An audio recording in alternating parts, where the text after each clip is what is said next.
రాష్ట్రంలో వ్యవసాయాన్ని లాభసాటిగా చేస్తామన్నారు సీఎం రేవంత్ రెడ్డి. రైతును రాజుగా చేయాలనే లక్ష్యంతో ముందుకెళ్తున్నామని చెప్పారు. ఉగాది ప్రధానంగా రైతుల పండుగ. రైతుల బాగున్నప్పుడే రాష్ట్రం సుఖశాంతులతో ఉంటుందని తెలిపారు. తెలంగాణలో 70% వ్యవసాయ ఆధారిత కుటుంబాలే ఉన్నాయని, రుణమాఫీ చేసి రైతులను రుణ విముక్తుల్ని చేస్తామన్నారు. రైతుల ఆత్మగౌరవంతో బతికేందుకు ప్రభుత్వం కృషి చేస్తుందని, రైతు భరోసా ద్వారా ఇప్పటికే 18,000 కోట్లు ఇచ్చామన్నారు. ఈ నెల 22 నుంచి మళ్లీ రైతు భరోసా ప్రారంభమవుతుందని రేవంత్ చెప్పారు. తెలంగాణ రాష్ట్రంలో వ్యవసాయాన్ని లాభసాటిగా చేసి రైతును రాజును చేయాలన్న లక్ష్యంతోనే మా ప్రభుత్వం ప్రధానంగా ముందుకు వెళ్తుంది. మా ప్రభుత్వం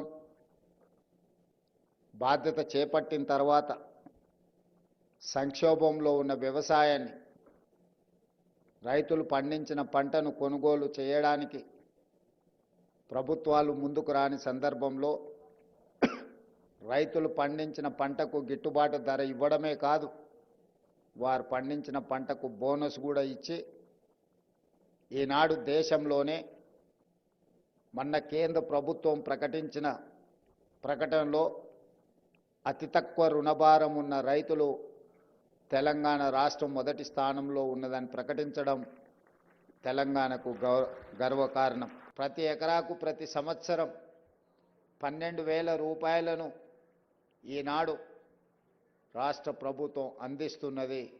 దాదాపుగా ఇప్పటికీ 18,000 కోట్ల రూపాయలు ఈరోజు రైతులకు రైతు భరోసా పథకం కింద ఖర్చు పెట్టడం జరిగింది. రేపు 22వ తారీఖు నుంచి మళ్ళీ రైతు భరోసా కార్యక్రమాన్ని మా ఆర్థిక మంత్రి బట్టి విక్రమార్క గారు ప్రారంభించబోతున్నారు. ఈ సందర్భంగా రైతులకు శుభాకాంక్షలు నేను తెలియజేస్తున్నా. ఈనాడు రైతును ఎరువులు కావచ్చు, రైతులు పండించిన పంటకు విశ్వాసం కల్పించడమే రాష్ట్ర ప్రభుత్వం యొక్క ప్రధాన ఉద్దేశం. ఈ రాష్ట్రంలో ఉచిత కరెంటు రైతులకు అందించిన, రైతు పండించిన పంటకు గిట్టుబాటు ధర ఇచ్చిన, రైతులకు రుణమాఫీ చేసిన, రైతులకు రైతు భరోసా కార్యక్రమాన్ని అమలు చేసిన, రైతుల కోసం రైతు బీమా పథకాన్ని అమలు చేసిన, ఇవన్నీ కూడా రైతు సంక్షేమం కోసం, ఈనాడు రైతుల అభివృద్ధి కోసం మా రాష్ట్ర ప్రభుత్వం పాటుపడుతున్నది. ఆనాడు ధరణి రూపంలో భూతమై రైతులను బాధ పెడుతున్నప్పుడు భూభారతి చట్టాన్ని తీసుకొచ్చి రైతులకు ఉన్న కష్టాలను తీర్చి ఈనాడు రైతులు సంతోషంగా తమ యాజమాన్యపు హక్కులను పొందగలుగుతున్నారు. సాదా బైనామాలకు సంబంధించి కూడా వ్యవసాయ భూములకు వాళ్ళు కొనుగోలు చేసిన వాటిని కూడా తొందరలోనే పరిష్కారం చూపించబోతున్నది మా రెవెన్యూ శాఖ అని చెప్పి ఈ సందర్భంగా నేను ఈ తెలంగాణ రాష్ట్ర రైతులందరికీ ఉగాది సందర్భంగా తెలియజేయదలుచుకున్నాను. అందుకే రాష్ట్ర ప్రభుత్వం రైతుల కోసం చేస్తున్న ప్రయత్నాల్ని, రైతుల కోసం నిర్మిస్తున్న సాగునీటి ప్రాజెక్టులను, అదేవిధంగా ఈనాడు రైతుల సంక్షేమం కోసం మేము అమలు చేస్తున్న పథకాలన్నీ కూడా దేశంలోనే తెలంగాణ ప్రతిష్ట పెంపొందిస్తుంది.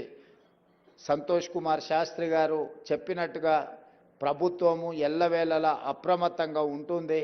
ప్రకృతి వైపరీత్యాలను ఎదుర్కొని ఈ సంవత్సరం మంచి వర్షాలతోని ఎక్కడ తుఫాన్లు కానీ సునామీలు కానీ రాకుండా ఉండాలి అని ఆ భగవంతుడిని ప్రార్థిస్తూ మీ అందరి దగ్గర సెలవు తీసుకుంటున్నాను. ధన్యవాదాలు మిత్రులారా.